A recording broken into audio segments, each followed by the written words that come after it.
Eastway in the building. Y'all know what time it is. It's your boy E-Dawg, and it's another edition of Chop Up. And you know how I do it, man. I always get a guest on the line, and we chop it up for 30 minutes. That's why we call it the 30-minute Chop Up on eastwayradio.com. And on the phone lines, I got a beast. I mean, a beast on the mic. There's no denying this man. Give him his flowers. I got my man Ras Kass on the phone. What up, Ras? Hey, how you doing, man? Man, same old soup, just reheated.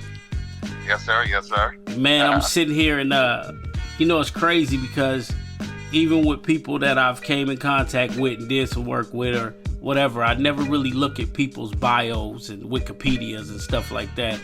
I just get to know them naturally. And naturally, you're a good brother. You know, your penmanship is unquestionable. Thank you. I got you in my top 5 at all times. I mean, I think when people judge MCs nowadays, they don't look at, they just looking at like punchlines and things like that, funny wordplay or whatever like that. They're not looking at, you know, the game that these guys are spitting and how they're able to spit the game and put it in a, you know, put it with metaphors and things like that. And that's how I got hip to you. I didn't get hip to you by anybody. I literally went to the record store, man, and I seen the album cover, and I was like, man, let me check this out. And you was kneeling down, and when I heard the record, I was just like, man, I fell in love with BBOB or whatever, Bring Your Own Brewing Bitches or whatever. I played that joint out in my car, man. I was just like, man, it was another way of... Yeah. Oh, that was Battle? Yeah, that was Battle Cat made that. Oh, yeah. And then there was one, man, politically, you were just on point. Nature of the threat. The nature of the threat had me thinking, like really thinking, like, man, this is just not a cat that's just like MCing. This is a cat that's not just looking in the dictionary. He's actually studying. You could tell you studied it. Yes, sir. So, man, I see you had a group. Or you guys was forming the group or whatever, the Horsemen, man. What happened with that? We broke up with Slaughterhouse. Really? Oh, you see that? I'm how to get myself into that conversation without offending anybody, because they're all, you know, for the most part, everybody's my homie or my brother, like some closer than others. But no, man, we had a group, and we just could never, for one reason or another, whether it was never really the artist. It's always the, you know, the management, the chick and you know, his girlfriend. You know, it's always extra people that kind of create, you know, these divisions a lot of times in these situations, and we could never get off the ground. We get bootlegged, or you know, one person's management was being difficult, so we could never get off the ground. That was from 2000, maybe even earlier than that, but about 99, 2000-ish. We do it. We could never get off the ground, but we just dropped our first album. I call it our debut finale. We dropped the first Horseman album 2021, right at the end of the year. Okay. I gotta go check that out. Yeah, it's called The Last Ride. So really thank COVID, man. Like, we gave everybody slowed down and was able to, you know, put together a body of work and give the people, you know, at least one time. I call it our debut finale. It took us, you know, 20 years in the making. You know what I'm saying? We finally got one out. It's so crazy. Yeah, it's been The Last Ride. It's out already. It's a dope name. So did that? How does that work? Because I know you was with the Golden State Warriors. Are you exhibiting Saphir and the guys still working together on anything? I mean, Saphir, unfortunately, is paralyzed. So his, you know, like, he's wheelchair bound. So we care about his, you know, he's my brother. I care about his well-being first and foremost. He hasn't really been inspired to rhyme like that. Some years back when, you know, with Money B or whatever, when I have a show, you know, because, you know, Saphir's buff, and, you know. That's right. I do remember now. Yeah. Yeah. So it was hard for him just, you know, finding a comfort zone, you know, and performing that way. So when he's up for it, we always, support him and want him to be there. And when he don't feel like it, he's still a homie and he can do whatever he wants to. Exhibit still, is still the homie. He kind of, I would say, works with his team and his squad a little bit more. No love lost. It's just as men, we all trying to build our own houses. So I've been focused on that. It's always hard to, for some reason, I don't know why this is, even with sports, when you got a all-star team, it's hard, man. It just never seems to work out the way you want it to. And sometimes it's just people pulling. It's always the people behind you pulling you in different directions. It's never the actual troops. It's always, man, we need to go over here and do this, and we need to do that. And it's always political people in the background, man, messing up great things to come. So, man, who made you want to get into hip-hop, and what age did you start?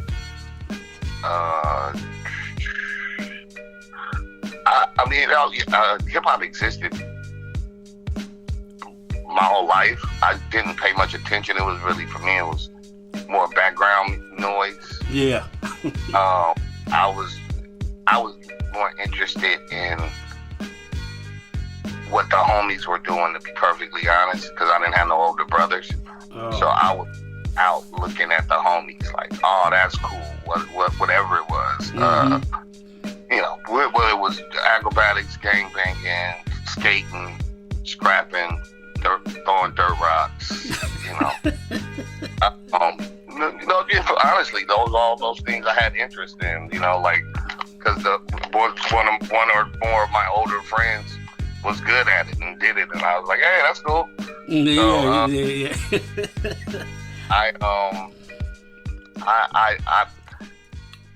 I took notice when I heard. I feel like fuck the police. And you may have to bleep that out. Fuck the police. NWA resonated heavily with me, and then KRS-One resonated very You Must Learn, I think it was. Damn, those are two powerful groups, bro. I mean, at that time. I'm sorry, what happened? I said those are two powerful groups at that time to jump into hip hop. Like that was some political. You know what I mean? That was super political back then. Yeah, those two songs. I mean, I had heard my Adidas, and I liked a lot of stuff. You know what I'm saying? I just didn't. It was just stuff. I heard. At that same time, I was hearing because I got sisters and 4 sisters and my mom and whatever. So they playing a lot of Whitney Houston. I'm hearing all that too. The Mariah Carey, when they don't know if she white or black yet, I'm like, I know she's black. I know a nig when I see one. I can smell it. I can take it off. So so all of those things, I heard them. I thought it was cool. I thought Michael Jackson was bad. I mean, did I want to be him? No. I thought Prince was cool. You know what I'm saying? Because I think my sister had to take me to see Purple Rain, whatever. So it was all around, but I had never found anything that it sounded like me. You know what I'm saying? Even the other, my Adidas and all of that just didn't resonate sound like no, but it didn't sound like me for some reason. Apparently, I'm conflicted, but some of NWA and some of BDP sounded like where I was at, and it resonated. Like I heard it. I listened to it as opposed you hear things all the time, but it just becomes noise. But when you listen, you understand it, you comprehend it. I was taking the time to listen to those artists, and you're so on point when it comes to that, because a lot of people get their motivation or their start by they have high standards, man. One thing about you, when I'm speaking about your penmanship, man, is bananas. Like I'm still high off that record I heard at Cletus' house when you and Cletus stayed together. That is it 13th grade or something like that? Oh yeah, I still gotta drop that record. Man, timeless. It's timeless though. But just the way you put it together, man, you're a wordsmith. And that's why I'm saying, man, to me in hip hop, this takes nothing away from you, but you're very underrated when people mention the greats. And I always told Money, like, man, that dude, I got to sit down and hear material that's unreleased, and I'm just like, man, this dude is Bill Gates with the pen. Like, if he want to right now, he could take over the industry. Like, this one record right here will close everybody out, right? Like, yeah, I mean, you know, the thing is, when people, unfortunately, we gauge the best kind of through corporate success. Yes. Not called, you know, this ain't called who sold the most records. That's what a Billboard plaque is for. You know, it's called rap. You know, it's not called who's dating, you know, the R&B chick. It's not called who sold the most dope in 2005. That's not what it's called. Who shot, you know, but we add all these other factors, and some of those I can't be in control of. I'm not in control of Billboard or radio. So if my company didn't do their job and get my song to be the song that everybody heard, you know, and got a Snickers commercial off of it, that's out of my hands. All I could be good at is what it's called. I'm good at my rap. Yeah. I'm good at bars. And unfortunately, you know, the average person, they make a really bad argument, because their thing is, you know, and I try to explain it to them. I try to tell them, like, you know, if with your judgment, then, you know, McDonald's is the best hamburger in the world, because most of them, they're the most successful. But we know that's not true. So why do you keep doing that with this music? You know what I'm saying? You use false measurements. They have nothing to do with the skill set. Your skill, and then you're taking something that's a urban talent, and you're qualifying it and quantifying it by something that we don't control, which is radio, and which, you know, the older white men on that, and the Oscars too.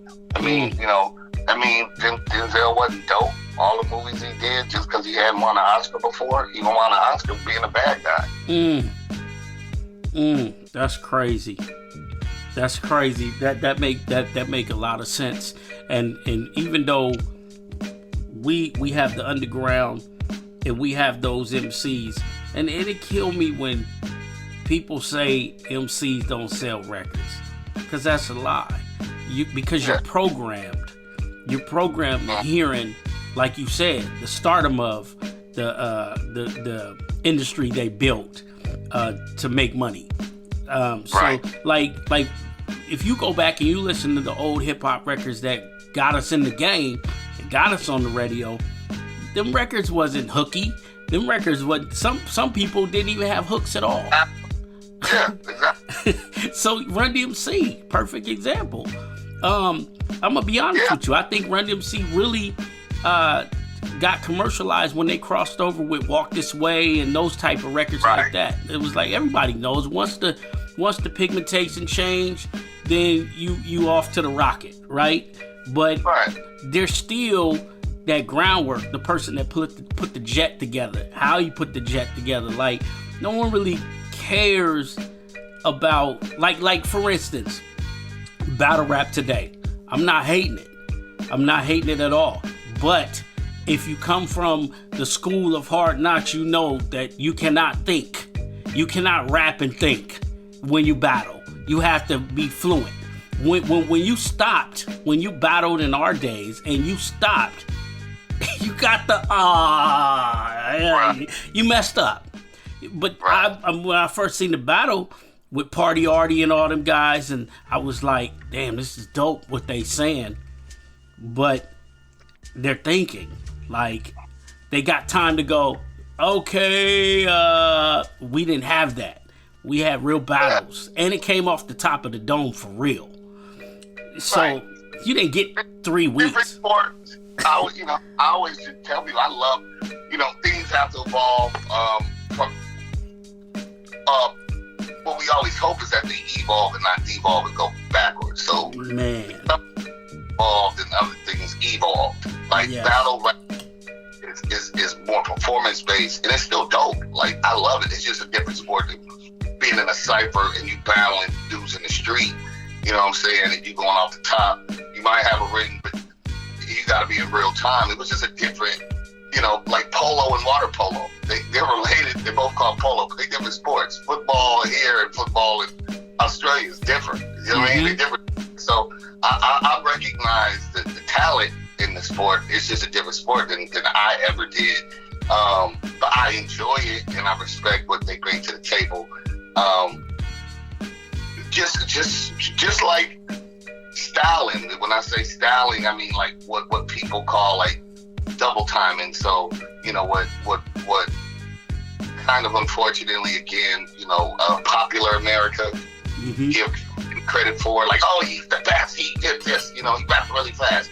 It's like, bro, there's a Twister and there's a Jazzo, not even a Jay-Z. you know, it becomes people start repeating kind of what execs say, and execs tend to be older, out of touch dudes that don't care about it. And so even terms like relevant, in terms like hot, in terms like the ageism in rap, they don't tell Dolly Parton she too old to make a song. Man, speak on it. So again, it's almost like we try to gain value, and we value our people from what an outsider who don't love us, but what he do, what he think. That's weird. That is. I speak on that. I speak to that, which is probably why I pissed off the pop culture, because they want it watered down, and they don't want to hear, the blues is the blues, because they was sad. They didn't want to hear they lynching people and it's strange fruit. They wanted to hear their version. All the country western, and kicked my dog and my girl left me. But that happened. They also lynched my homeboy, and so they don't like it. And I'm not here really, you gotta understand your demographic. I was trying to talk to the oppressed. I'm not trying to talk to the oppressor. Ooh, yes. And so if my oppressor controls everything, and as far as the numbers and who gets the billboard and who gets the commercial, but it's weird that my people that are being oppressed find value in what he thinks, because obviously what he thinks is probably not in our best interest. That's a good analogy right there, homie. So you can mute this. Basically, what I'm saying is, majority of what you see successful is house niggas, and I'm a field nigga. You can curse. Yeah, you can curse. You can say all that. Oh, well, that's it. I chose my path. I could have done something differently. It didn't resonate with me. I'm just trying to be true to, bad business idea, but great spiritual, mental, peace idea. So I had to reconcile those two. Now, it's kind of crazy how the industry, here's a perfect example. You went through the politics. I never knew exactly what happened. I just knew there was some controversy going on because I was waiting on more records from Ras Kass. And I read the story where Priority had merged with somebody, and they told you basically what they want to release. And I noticed that those were that, if I can just use the word, we want a popular record. We want you to hit the commercial success immediately. We don't want they didn't want to give you that. Your thing was, look, man, I'm hip hop. I'm not rap, but I'm willing to do those records for y'all. But I agree with you. But once you put out that commercial record, that's the image, and that's what people have you tuned in as. So then, for instance, real quick, MC Hammer. Hammer came out with dance music. Then he did Pumps and the Bumps. The what would you call them? The industry start calling it gangster because he's wearing a beanie and boots. We looking at that like sound like dance music still to me.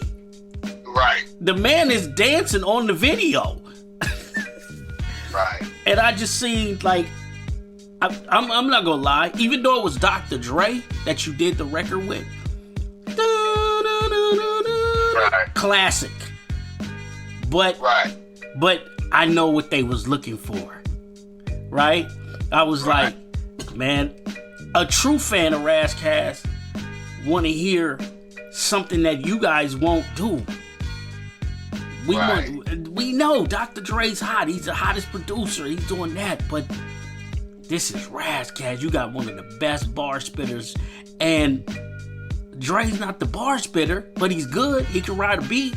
I'm not hating on Dre, but they didn't want to give Ras Kass. Raz wanted to give people Ras Kass. So I understood. They was trying to put Kool-Aid in your water.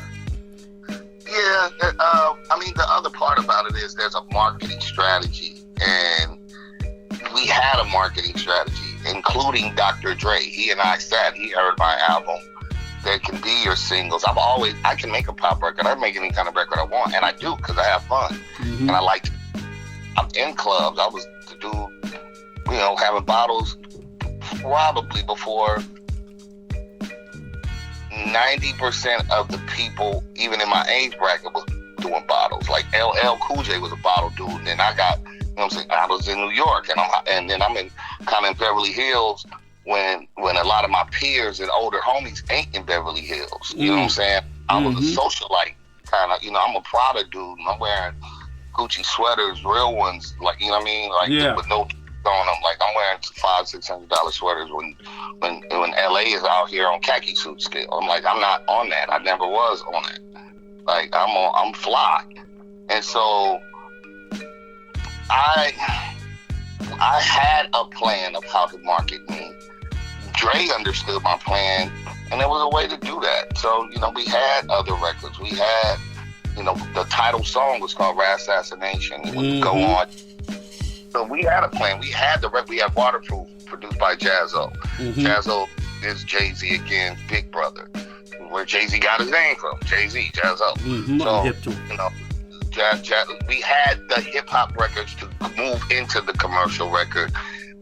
Unfortunately, companies that don't have vision, they just didn't have the vision. They wanted, instant hit. And it was, there was a record I stand by. Ghetto Fabulous is fine. I think the record. I love the record.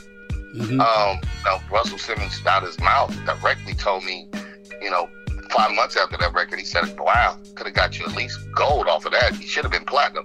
So everybody knew. So I knew I could make records. But it just, they didn't do the plan. The plan was to do this video, do the Ras Assassination. Jay-Z took the same record and did Show Me What You Got and still went platinum off of it. So I wasn't picking the wrong beat. I'm not picking nothing wrong. I just had a bad company. The analogy I used to even say in that office, it was Capitol Records. Priority got bought by Capitol Records, so the Beatles. What I eventually would go on to tell him was, I would say, look, dude, you could have the Michael Phelps, fastest swimming dude, but if you don't have no water in the pool, where is he going? And so my company didn't put no water in the pool. I swam my ass off. Strong swimmer. You know what I'm saying? Man. The Phelps on the mic, but they kept, they putting Jello in the pool. They putting, they got the pool, pouring dog shit. They farting in the pool, shitting in the pool. So it's all fucked up. And when you try to, and then they say, well, why don't you do it like so-and-so? Like, it's not my sport. That's Ice Cube sport. Snoop Dogg sport is the gangster rapper. That's not, you didn't sign me doing that. You signed me doing an 8-minute history of racism. You think I'm gonna put on a khaki suit now? I'm from Watts. I forgot how to crip walk by the time I was 13 because I didn't step in and be a crip, because that's a decision we make at 12 or 13 in LA. So I forgot how to because I decided I wasn't gonna join the hood, and so then I didn't have a right to crib walk because I ain't a crib. That's real. So I'm just an example of the path less taken because there's others like me that chose to act a certain way, and you could say they smart because they got the money, but then some of it got them killed, and some of them they broke now they try to figure out how to get back home. You know what I'm saying? I never had to remember how to be myself. So that for me, that's my blessing. And my story ain't over with. So we don't know what happens tomorrow or next. I'm still working with a plan. All it takes is one. You know what I'm saying? I'll fuck around and be the hottest nigga tomorrow, and then what? That's the thing about great MCs is it's not a time period that stops the great MC from evolving or doing what you felt he should have did 10 years ago. It doesn't work like that. That's what authentic hip hop is about. There is we didn't never look at it like, oh, you can be rapping 15 years from now. I never questioned that because it was natural. This is what you do when you wake up. Your pen don't move because somebody got a check. Right. You know what I'm saying? Like, it's crazy how they take pure. They take the pure. Just like, the coca leaf. Right. And they water it down because they want to get more people involved. I get it, but no. You get higher and longer. And it feels good. The hip hop, the true hip hop MC is gonna make you feel good. He's gonna make you jump up out the seat and say, "Did you hear what he just said?" But it's not only what he said, it's how he said it, right? Right. So I'm sitting here like, man, what this priority, this merging, and all that stuff, this political stuff is more of, man, we got a smart Negro, but we want to show him that we're putting our money up. This is our dance.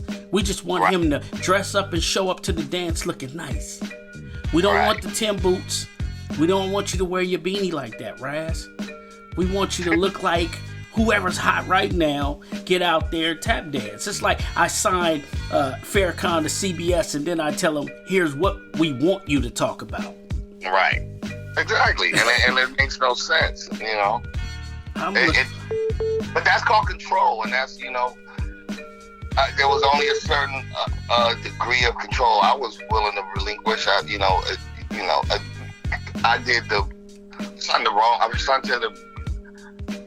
in retrospect, I went to the wrong place. They didn't have the vision that I had. They acted like they did, but they didn't. But, a lot of us, we don't know we made a mistake until after we see the results. So I just didn't know, and all I could do is learn from it and keep on growing and, really enjoying the journey, man.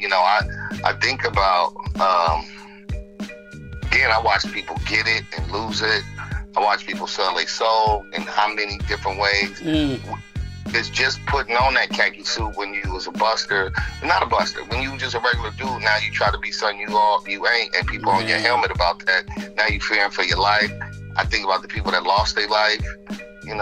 I'm blessed, man. I celebrated 25 years of Soul on Ice, my first album, last year and this year, basically. And, I think about all the brothers one way or another that they'll never celebrate 25 years of their album. Pop won't be able to do that. Biggie won't be able to.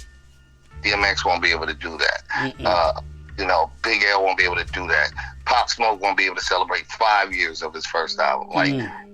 I'm grateful for the journey. I do. I in no way am diminishing those brothers. But again, very scary because it's real out here, and the thing I hope is that those brothers, to me it seems like, yeah, definitely DMX was being him. He was doing him. You know what I'm saying? So, when you pass and you lived your journey, I feel like I got more journey to go. So I'm just grateful that I'm still here to be able to to strive for mine. You know, that's where I'm at with it. And again, like, you know, it's a competitive job.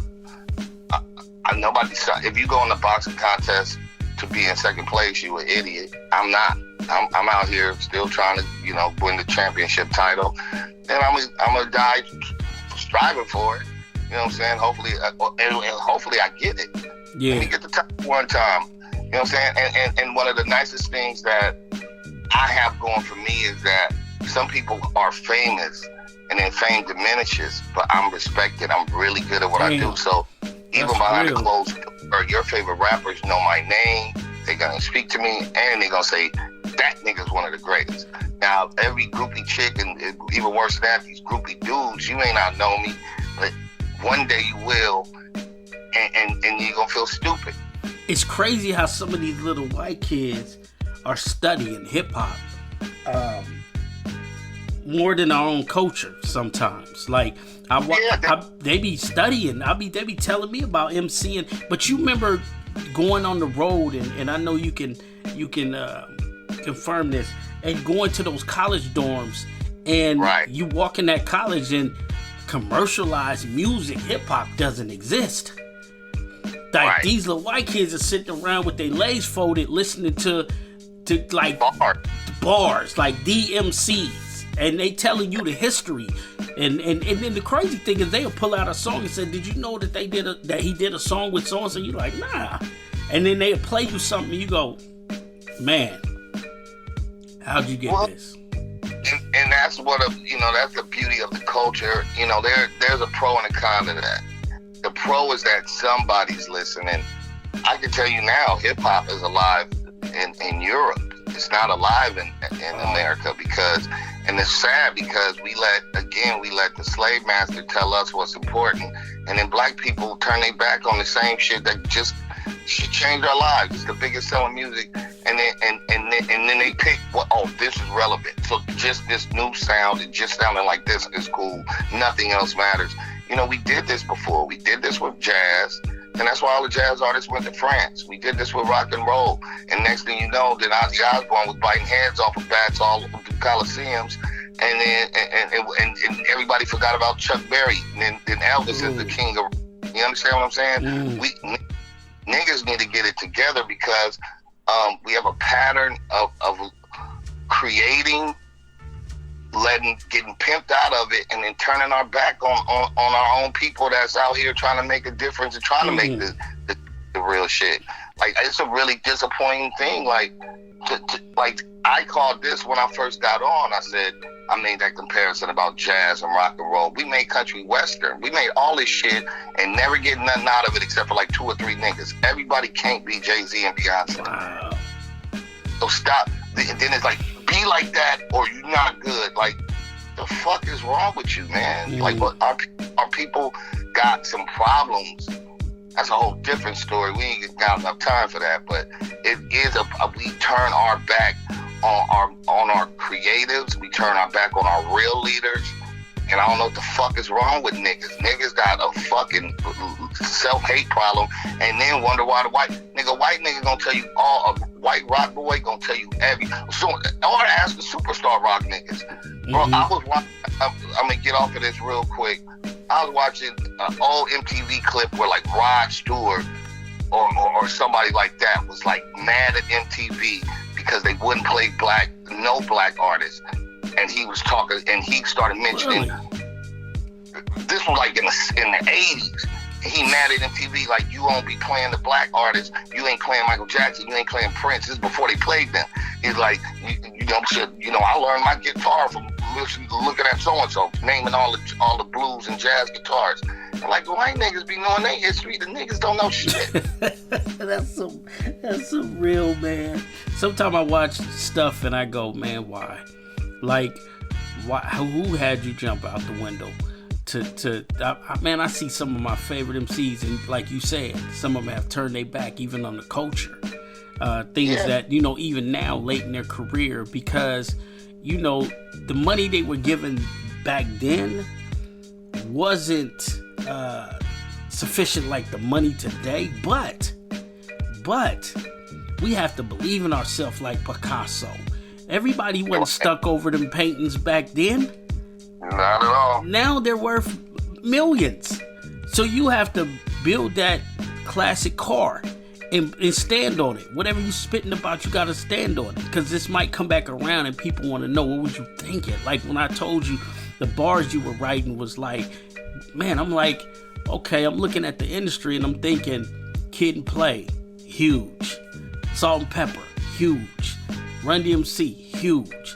But then as soon as we get a wordsmith and somebody not only giving us the style, the everything that hip hop already has besides the mumble or the bubblegum raps, then it's a threat. It's like, nah, we can't let him teach those people that.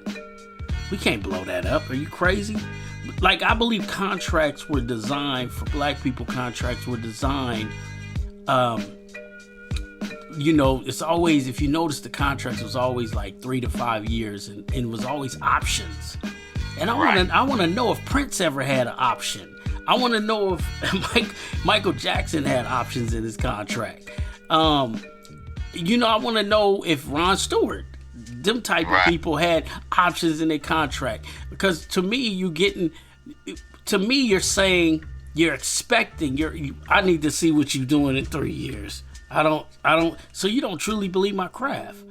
Why you want to see what I'm doing in 3 years, right? So I believe they came up with this narrative in hip hop that only in hip hop you're too old, and to the point where now the people is saying this. It ran downhill. The owners said it. Then guess who repeated it? I watched it. I was in this system as a kid. I watched the A&R, the execs, the black execs repeated what the white owner said. Oh, he's too old, or that's not hot, or that's not current. They started repeating it. Then they repeated it. Then guess who started saying it after the A&R and all of that? That's when the management says it. Well, the company said you ain't hot, or that ain't current, or you too old, or da-da-da-da-da. And then guess who started saying it after that? The successful artists. Why? But you know what I'm saying? You're not hot. You're not current. And then the fucking fans started saying it. So now you got all from that shit runs downhill, man. I watched all them terms. Hot, fucking current, relevant, the ageism. That was old white man. Who the fuck are they to tell us anything? And then the niggers repeated it, bro. It went from the house master to the house nigga. It's the same. This shit been going on for 450 years. Dude, Ozzy Osbourne. To the motherfucking, to the house nigga, then the field niggas out there repeating it. I seen Ozzy Osbourne. Can barely talk, can barely walk. Now, this is not a physical sport. This is hip hop. This is rap. This is R&B. This is black music at its best. It has nothing to do with any physical thing. Ozzy Osbourne say he's teasing. I think I'm gonna record another record. I'm looking at like, nigga, can you record? So then, but it's everyone's ready to buy this record because it's considered a classic. Artist is gonna release. Bow down, right? But then I'm sitting here going, wait a minute. They saying that if you're R&B, hip hop, or any of those genres, you're too old to do it. Record labels ain't gonna sign you, so forth, right? But some of the hit records that Kid and Play and I keep using them because I'm just thinking about the commercial, right? Those records that you use was from artists that was from the 70s, 60s, 50s. Right. Those exactly. So how could the artist be too old, but the music be super older? I never even thought about that. And that's how you know they full of shit, because it don't make sense. It never adds up. It's just control. And I try to make sure I don't repeat things that old white men say, because they don't have my best interest at heart. Ooh, I don't have smart. Against them personally. I've experienced what an old white man thinks. That he's usually not considering what's in the best interest of young black men. Nope. You know, one time I was gonna get signed by this what I call this dude, a briber.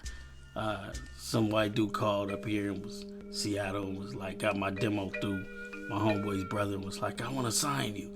And of course, you know, it was a little deal, and I was like, he was talking this big stuff, man, and he had it all laid out. He brought me to LA, put me in the little apartment, man, and the apartment was where they shoot Beverly Hills 90210, whatever. And I'm sitting there and I'm like, okay. He's like, yeah, man, I'm going through a divorce, and every day he's driving a different car. He got a Rolex on. He takes me to Sweet Beverly Hills High TV show shooting because the neighbor is part of the production company, and I'm just, you know, he's impressed me with all these things. He's lying to me. He had a nigga pick me up from the airport. And when the dude picked me up from the airport, he took me to his apartment, man. As soon as we got in the apartment, there's hella roaches. I was like, homie, let me take my bag to the car. And it was just like, why did he send you? And how come I didn't hear about you before I seen you? Like, he had it all set up. It was great. And then he took me to Orange County. And he was like, I used to live out here and all this stuff. Make a long story short, we keep making runarounds, and he keep telling me what he did. I'm like, the dude that he got me with, the black dude that he thought would be a perfect match to take me and, you know what I mean, hang out with me, because, you know, 9 out of 10 they don't want nothing to do with us. They just want to make money.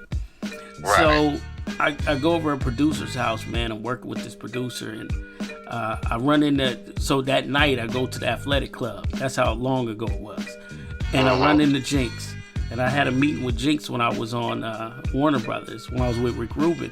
So I was like, yo, man, what's up? And he's like, man, I'm making an album. You should come through tomorrow, man, and spit a verse. I said, I got you. So I tell this brother, like, hey, man, can you take me to the studio tomorrow? He's like, yeah, I know what it is. And the whole ride, he's telling me, I know Jinx. Jinx is cool, man. Me and Jinx will do woo, woo, woo. We get to the studio, and Jinx is like, I'm like, yo, this is Tyrone, but you know him, right? And Jinx is like, you know Jinx? Like, nah, I don't know. Like, and I'm like, oh, he said he know you. And he's like, nah, I don't know. He's like, but could you come back and pick E up after we done? And I was like, whoa. Like, oh, man, I thought, you know, you had a relationship more than that. Okay, cool. I'm like, who is this guy this dude got me with? It's all game. It's all, they actually prey on where we come from. And that's why it's very serious that any job you're going for, that you look it up. Not just the record deals and how much money, but you look up, you know, you try to get a hold of a contract. You try to see what the hell happened to an artist. You know, when Prince was trying to hint us off, you know, like, hey, you know, but they learned a little bit too late, right? Like, you learned, Prince, that you was a slave after how many releases? So you too was blinded by the fame and the fortunes. So, make a long story short, man, the white dude told me he had distribution. Told me Rap Pages was starting a label and he had distribution. I'm chopping up with the producer, and the producer says he doesn't have distribution. That was my deal. And they don't even know him. And I said, who am I messing with? Right? So I go, man, find out, man, I'm signed to a dude that worked for a car lot. He's a car salesman. And he got the money from the car lot. The dudes at the car lot heard his shit too and gave him the money to sign me.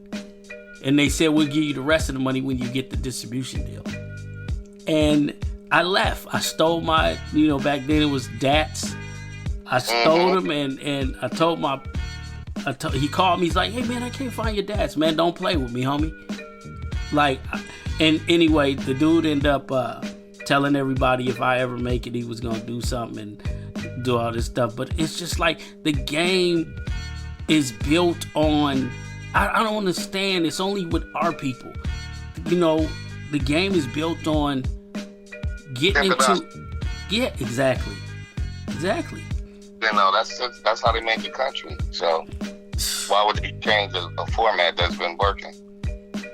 that's been working. Even the early black artists, you know, you always hear Motown, you always hear Cadillac Records, you always hear these type of things, but you don't realize that even we as black people got involved on that level. That's well, again, master, house nigga, field nigga. It's always a nigga in cahoots. Yeah, they had to. And we each other. We pick up and learn the bad habits and help others exploit our own. They wouldn't do that. The flip side, no other culture would let you and them get over on their people. No. And I've been studying the Jacksons, man. I've been watching all the YouTube interviews and everything, and it's crazy how I'm a huge Michael fan, but I never thought to look into the family. The family been telling it for years that they got Michael. It wasn't that they got Joe away from Michael. You know what I'm saying? The family have nothing but good things to say about Joe. But Michael had a few bad things to say, right? Come on, man. You and I know that the ass whooping they got is not the ass whooping. I know it's not the one I got. You know. But anyway, man, you know, we could talk about this political thing for days. Y'all know what it is. Ease Way Radio in the building. I'm chopping it up with my man Ras Kass. This is a chop up with your boy E-Dawg. Man, Raz, I appreciate you. I didn't want to talk about a bunch of rap stuff because I know you're deeper than that. And I think that we've heard the rap stories over and over. I didn't want to talk about beefs. We heard the beefs. I think that's the thing that's keeping everybody afloat right now is controversy, the beef. Nobody wants to know who you truly are, right? And I think that focusing on that type of stuff is just building. Okay, I see why Priority put him in a cage. You know what I'm saying? Right. People need to hear who you dealing with. Like, it's bigger than rap or hip hop, because you gotta know hip hop was built from where you come from, right? And when I say that, I mean, you know, hip hop is telling stories in a cool way, but the stories actually match up. Where you can stand on them 30 years, 50 years from now, you know, somebody can ask you about your lyric and so and so. They say, you know what? Because nowadays you ask an MC, man, what was you thinking when you wrote this bar? Oh, that was the homie that came up with that. Right. Yeah. Well, I'm always right by, man. I appreciate you for, you know, let me have a couple of minutes to chop it up with you, man. It was good. I want to ask you this, one more question that I had. So, and this ain't no controversy, but I never knew this. I just found this out by looking at this. One of my favorite songs by Jadakiss, You Gonna Make It, We Gonna Make It. That was your beat officially at first. Did you actually record that song also? Yeah. It was on my third album, the album that didn't come out on Capitol. The song is actually called Home Sweet Home. It's out. I mean, we have it. The album just didn't come out, but I would have dropped the same record too. Oh, please drop that. I want to hear that. No, I mean, it's out. Like, it exists. Like, you can catch it on YouTube, period, everything. I gotta go listen to that. Yeah, you know, it was mine. You know, without rehashing a lot of stuff. Eventually, I'm probably I kind of documentary explained it. The long and short version of it is that we bought it, paid Alchemist. He ran out of beats. We were manufacturing the vinyl. I guess he ran out of beats, and you know, he had an opportunity to get with cannabis. With Jadakiss, and ended up double selling the beat. We found out. I didn't. I could have ceased and desisted, and it would have just really ruined Jadakiss. So I didn't. And then my record ended up. You know, the good thing is that my record ended up getting pushed back. At that time, we just pushed it back, and we were gonna go in because we were going through a merger. But Alchemist lied about it and acted like he didn't get paid. That's not true. He was paid actually double what he normally got paid. So he lost a lot of, you know, he still keeps that narrative, which is true, that he didn't get paid. So that's the only whack part. So Jadakiss never did anything wrong. He just bought a dope beat. He didn't know that Alchemist had sold it, signed a contract, and cashed a check, and that I could have deaded everything. And then, in retrospect, And now that's famous to do. Now it's famous to do that. Like, I still don't understand some of the producers that put up beats and then they say lease or option. But back then it was no lease and none of that shit. No. I'm saying that's why I'm saying it's famous now.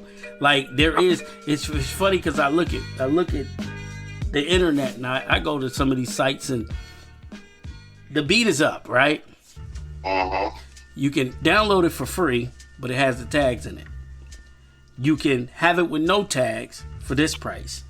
You can have it exclusive, but it can't be exclusive anymore because it's been downloaded 50,000 times. Right. Right? So that's another thing that's watering down. But I can't find none of those grunge beats or rock beats like that, right? Right? And if you do, they're all made with machines, like drum machines, and we all know that's not authentic, right? So Right. it's like I always thought there's a war. It's always been a war, especially on hip hop. Go ahead. No, I was just agreeing. It's a war on hip hop artists and to dumb us down. And it's crazy how my people just can't. We cannot. Man, I missed them. That's why I missed the early 90s and the late 80s, man, when you had PE, when you had those people like yourself to get up and say what you feel, and people followed that. Like, there was a time where we had it.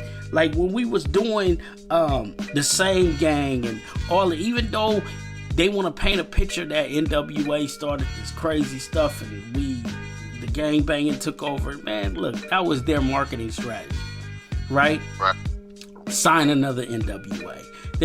But what I loved about our culture back then, we didn't accept anything. Like, when another NWA tried to come in, we didn't give them that. Right. You know what I'm saying? When you had PE speaking up and people following. People showing out for the video with the picket signs. This is real footage. So it's crazy, man, because I don't think we would ever get that back. Because I heard a young cat say F us. And I see a lot of them, man, F them, old niggas. I'm like, where you get this from, homie? Like, this ain't even about age, homie. What are you talking? We trying to stop you from being the next hanging. Because they gonna get 5 of you. Now they can get 6 of you, and your culture accepted. Man, when I heard that you can use the same flow, and that what's next? What's next? I'm saying, where do you see hip hop in 10 years from now? Oh man, that's a really good question. God willing, I'll still be here, and hopefully I'm, pushing the envelope along with some other, like-minded people for this culture. We got enough wealthy people to start doing, making some other changes. We need to control our venues, control our own radio. Hopefully I can affect the change. Exactly. And radio's trying to act like it's dead. No, it's not. Listen. You have people behind the programming that has never been in a room full of our culture and had true conversations and can relate. So what happens is he's shuffling the same 20 songs that somebody even bigger than him is sitting in the office that heard it and said, that's cool. Yeah. So radio ain't dead because hip hop ain't moving. Radio's dead because hip hop don't exist in the radio. And that's what made it. So when you take out the main ingredients, you get rap. You get rap. And when you get rap, it's over. Period. There is no elevation to rap. It's like when you got somebody saying, we got a budget, we can get whoever we want on the record. That's cool, but do that artist really, is that one of the dudes that he wanted to get down with? Right? Now, Dr. Dre you just said NWA was an influence to you in your career. So when you got down with Dre, that was natural. That was something you wanted to do too. Yes, sir. There was a time in hip hop where we was just like, we didn't even think about a feature. Money. Like monies, right? Remember when you just like, you got down with him because man, hell yeah, I'm gonna get down with him.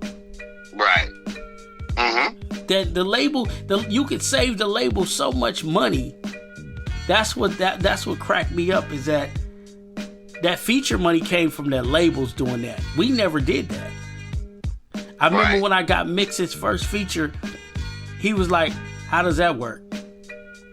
I told him, you gonna do 16 on their song, they gonna give you the money, so they gonna give me money just to rap on it. He didn't know it existed because he was so caught up in the machine. Right. You feel me?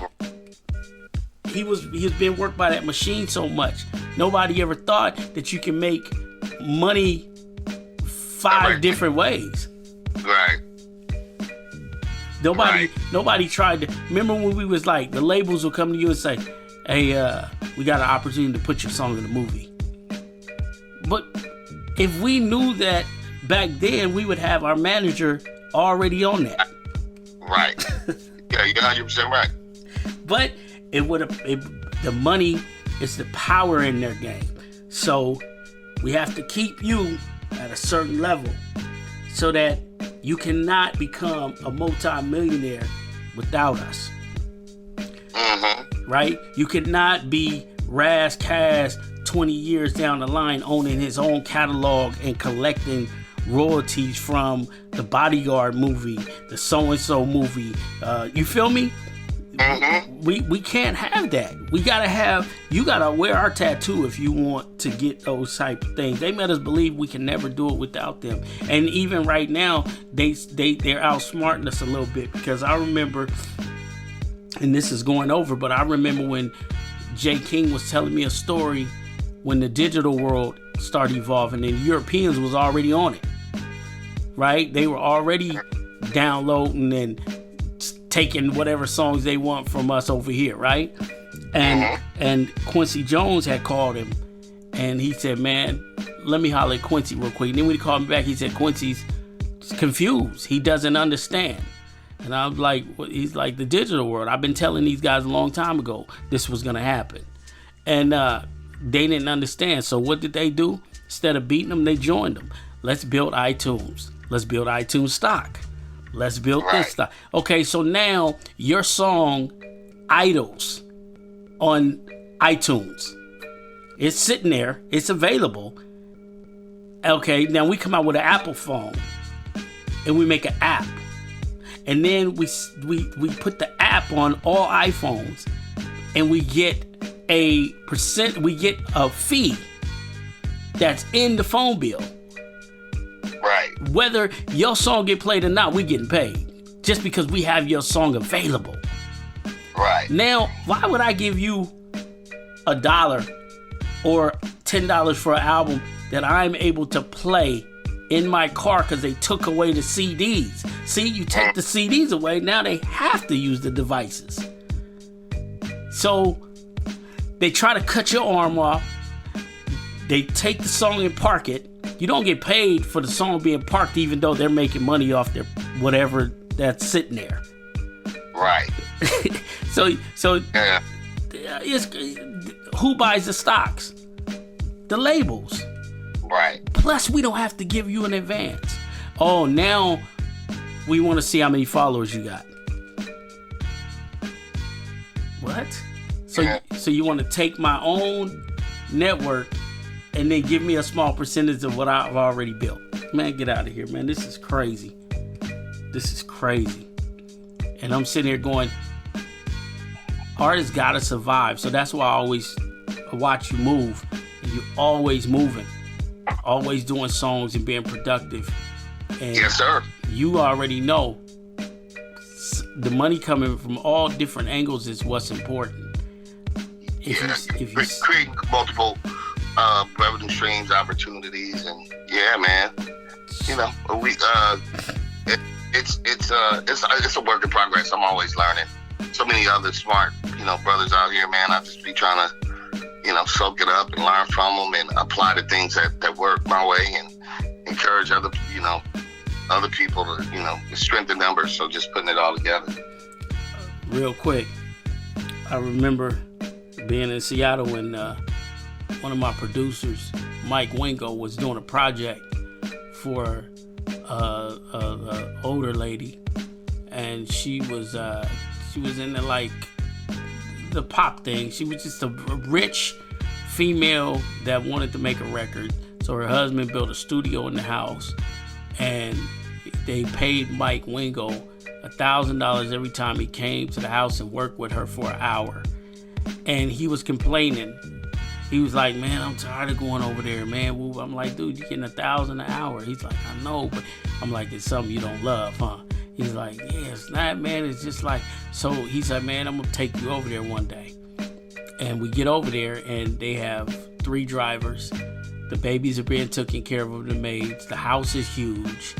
The lady got a full-blown studio, like a real studio, like, and I'm sitting here like, damn, you know, studio back in the 90s was like, it wasn't like a computer. No, not at all. I said, man, what does she do? She do nothing. Her husband takes care of her. Who's her husband? Oh, he's the one that made the machines that's in McDonald's that makes the burgers. Oh, shit. Like, damn. I'm like, you know, that made me feel like this is just a toy for her. Oh yeah, of course. Yeah. There's not enough money in the record business for her to release, like, for instance, Jay-Z right now, Dr. Dre is not trying to go platinum. They want to make music, and they love music, and because they smart. They know that if they put a regular record out without it attached to a brand, that even if it just go platinum, the media's gonna have a frenzy. Right.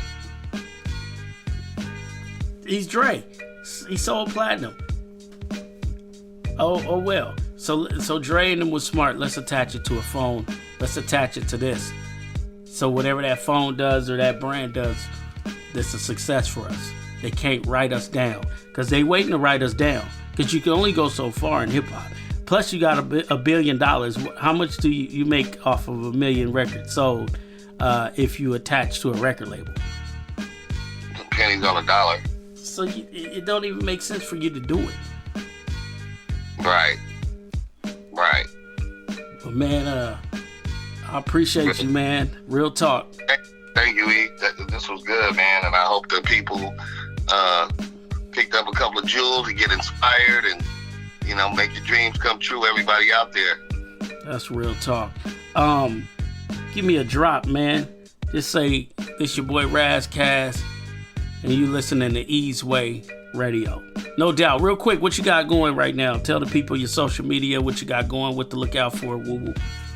Oh, yeah. You can catch me, the best place is to catch me at campsite.bio/Ras Kass. That's RASKASS. So it's campsite, like, you know, fire, campsite, /campsite.bio. BIO. So yeah, man, there is my hub, and you can get to everywhere. You can get to my Instagram. You can go buy little different merch stores that we got. You can go to my Facebook, YouTube channel. So that's the one-stop shop for me. And if you're in the LA area in April, we are throwing our first event. So April 21st, we're throwing something called 1996. It's gonna be live. It's gonna be just a great community of hip hop culture. We have some amazing DJs from around the country, some guest hosts. It's all good vibes. So if you out in the LA area that weekend, you should come out and catch a vibe with us. No doubt. All right, man. My man Raz, you heard it right here on the Chop Up with your boy E-Dawg.